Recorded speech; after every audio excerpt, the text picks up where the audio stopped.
Պարոն Մարյան, մի քանի հարց ունեմ, տեսեք դուք նշեցիք, որ ԳԳ ավագ քննիչից ցանկանում եք կոմիտե ղեկավարել, երբևէ որևէ թիմ ղեկավարած չլինելու պայմաններում ինչպես եք պատկերացնում ղեկավարել մի ամբողջ կառույց, որտեղ իրավացիորեն նշվեց հարցադրումներում աշխատելու է ձեր վերադասի վերադասը, նաև ձեր գործընկերներում հետ առօրյայում ամեն օր աշխատանքի մեջ եք։ Ինձ հետաքրքիր է այս թիմային աշխատանքի պակասը ոնց եք պատկերացնում կոմպենսացնել։ Շնորհակալություն, պարոն Արսեն։ Նախ ասեմ, որ թիմային աշխատանքի փորձ ունեմ։ Ես շատ ներողություն խնդրում, որպես ղեկավար թիմային աշխատանքի, ոչ թե թիմի անդամ, էլի։ Որպես ղեկավար, հարցի սկիզբը դրանով։ Հիմա մեկնաբանեմ, դուք պատկերացրեք։ Տեսեք, արդեն շուրջ 12 տարի է, ինչ ես քննում եմ բարդ, բազմադրվակ եւ ծավալուն գործեր, որոնցով մեծապես քննությունը իրականացվում է քննչական խմբերով, օպերատիվ քննչական խմբերով, այսինքն թիմերով։ Իսկ թիմ ղեկավարելը առհասարակ անհամեմատ ավելի դժվար է։ Ինչի, որովհետև եթե սովորական պայմաններում ես կարամ լինեմ ձեր աշխատողը, կամ շատ լավ աշխատող լինեմ։ Կարամ կատարեմ ձեր բոլոր հանձնարարությունները, գերազանց կատարեմ, բայց կարամ ձեր թիմակիցը չլինեմ առհասարակ։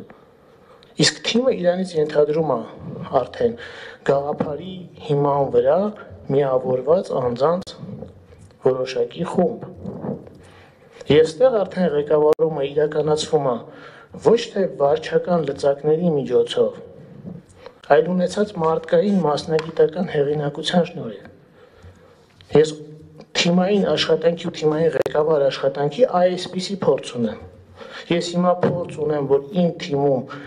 միաժամանակ աշխատում են եւ հակակոռուպցիոն կոմիտեի օպերլիազորը եւ ազգային անվտանգության ծառայության օպերլիազորը եւ ոստիկանության զորաբաժանումների աշխատակիցներ։ Եվ նկատեք, ես նշում եմ կառույցներ, որոնց հետ առհասարակ ես վարչական առումով որևէ կապ չունեմ, բայց այդ մարդիկ իմ թիմում են եւ մենք միասին նույն գաղափարի կոռուպցիայի դեմ պայքարի այդ նույն գաղափարի ուժով անում ենք մեր աշխատանքը։ Ես այս տեսակ թիմ ղեկավարելու փորձ ունեմ։ Ես երբեք չէի հավակնի ղեկավարել մի կառույց, եթե վստահ չլինեի, որ ես այդ թիմի անդամ եմ, եթե վստահ չլինեի, որ ինձ ճանաչում են եւ իմ մոտեցումներն ու սկզբունքները ընդունելի են այդ թիմում։ Եվ այս ամեն ինչը գնահատելով եմ ես այս քայլը արել ու դիմել այս մրցույթին մասնակցելու համար։ Շնորհակալություն ներողություն եմ խնդրում։ Պարոն Մարյան, մի խնդրանք էլի հնարավորությամբ չեմ սահմանափակում, բայց հնարավորությամբ կարճ պատասխան ունենանք, որ հասցնենք բոլորն անենք, նաև ձեր ուղղված հարցերը։ Շնորհակալություն։ Ներողություն եմ։ Շնորհակալություն, պարոն Թումանյան։ Պարոն Մարյան, հարցադրումներից մեկը ուղղված էր նրան, որ դուք սկզբից մի քանի փոփոխություններ առաջարկեցիք, ճիշտ է, իմ համար դրանք ավելի շատ կառուցվածքային փոփոխություններ են, բովանդակություն չնշեցիք, բայց ամենևին դրա մասին չի հարցը։ Բայց նշվեց թե այս հարցերը բարձրաձայնել եք թե ոչ, մենք գնահատման պետք է ենթարկենք նաև ձեր նախաձեռնողական լինելը, ինքնուրույն լինելը, սեփական որոշումներ կայացնելու պատրաստակամությունը, այդ խնդրում եմ մի հատ այս հատկանիշների համատեքստում ասեք, ինչու նախկինում խնդիրներ չեք բարձրաձայնել, որոնք տեսել եք, որոնք հիմա բարձրաձայնում եք եւ ձեր կարծիքով ամենայն դեպս հակակոռուպցիոն կոմիտեի գործունեության համար դրանք էական նշանակություն ունեն։ Շնորհակալություն, պարոն Արսենյան, տեսեք, ես բարձրաձայնել եմ եւ նախաձեռնել եմ այն խնդիրների լուծումը, որոնք որ գտել եմ, որ այդ պահին իմ իրավասության սահմաններում է եւ էթիկայի տեսանկյունից ճիշտ կընկալվի։ Օրինակ, անձանց մինչև մեր կառույցում քննիչ նշանակելը պրակտիկա անցնելու հետ կապված չէ, որ անձը գալիս է անցնելու որոշակի ստաժավորում։ Այդ գործընթացը վերաբերվել է ինձ։ Ես այդ գործընթացի վերաբերյալ եւ արել եմ առաջարկություններ եւ դրսևորել եմ հարաբերական նախաձեռնողականություն։ Ինչի, որովհետեւ դա վերաբերվել է ինձ։ Իսկ ինչ վերաբերում է օպերատիվ հետախուզական ծառայությանը, այո, դա չի վերաբերվել ինձ։ Ես չեմ հանդես եկել այդ առաջարկությունով, քննարկել եմ, տեսել եմ,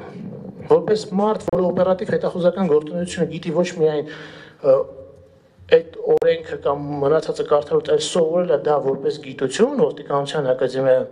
հիմա ձեր ձեռքի տակ կա նաև այդ փաստաթղթերը։ Ես այդ աշխատանքի մեջ տեսել եմ այդ բացերը։ Եվ հիմա, երբ որ ինձ հարց ուղղվեց որպես կոմիտեի ղեկավար այդ տեսանկյունից նայելու եւ այդ տեսանկյունից առաջարկելու ինչ փոփոխություններ, այո, ես նշեցի այդ փոփոխությունները։ Եվ իմ վերջին հարցը, պարոն Մալյան, դուք կոլեկտիվին ադապտանալու կարիք չունեք, կոլեկտիվի բոլոր անդամներին ենթադրում եմ ճանաչում եք, որովհետև մի տեղ եք աշխատում։ Ենթադրենք կառավարության 5 շաբթի օրվա նիստով հավանություն տրվեց, դուք նշանակվեցիք հակակոռուպցիոն կոմիտեի նախագահ, 2 շաբթի օրը մտաք աշխատանքի։ Ինձ կասեք մի բան քննչականում, բայց խնդրում եմ ոչ թե ինչ-որ ցանկությունների մակարդակում, այլ ռեալ։ Մի բան, որ կփոխեք քննչական մարմնում, 2 շաբթի օրը դա կնախադրեք ու օպերատիվ ստորաբաժանում։ Հստակ խնդրում եմ արձանագրեք մեկ գործողություն, ամենաառաջնայինը ձեր համար։ Շնորհակալ եմ։ Շնորհակալություն։ Եթե խոսում ենք հենց առաջի օրը փոխելու մասին, ի նկատի հարցի տրամաբանությունը հասկանալի է, որ առաջնայինություն ունեցող հարց, ոչ թե առաջին օրը այդ պայմանական ասացի, ամենաառաջնայինը ի՞նչն է ձեր համար, որ կփոխեք քննչականում եւ օպերատիվ մարմնում։ Ըստ ձեզ ամենակարևոր հարցը որն է այդ երկու ստորաբաժանումներում։ Իմ համար ամենակարևոր հարցը լինելու է ժամկետների վերահսկողությունը։ Առաջի հարցը, որ քննչականում բարձրացնելու եմ, դա քրեական գործերի քննության ժամկետների վերահսկողության հարցն է։ Սա քննչականում։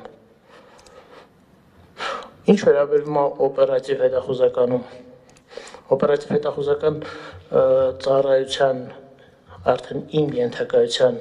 ներքո գտնվող ստորաբաժանումների ղեկավար անձնակազմի հետ խորհրդակցելուց հետո այո կանեմ նաև այդ կապակցությամբ որևէ փոփոխություն, որովհետև հիմա եթե ես նշեմ, որ ես կանեմ կոնկրետ փոփոխություն այս մասով, դա կոմպետենտ չի լինի։ Շնորհակալ եմ։ Շատ լավ, ես մի քանի հարց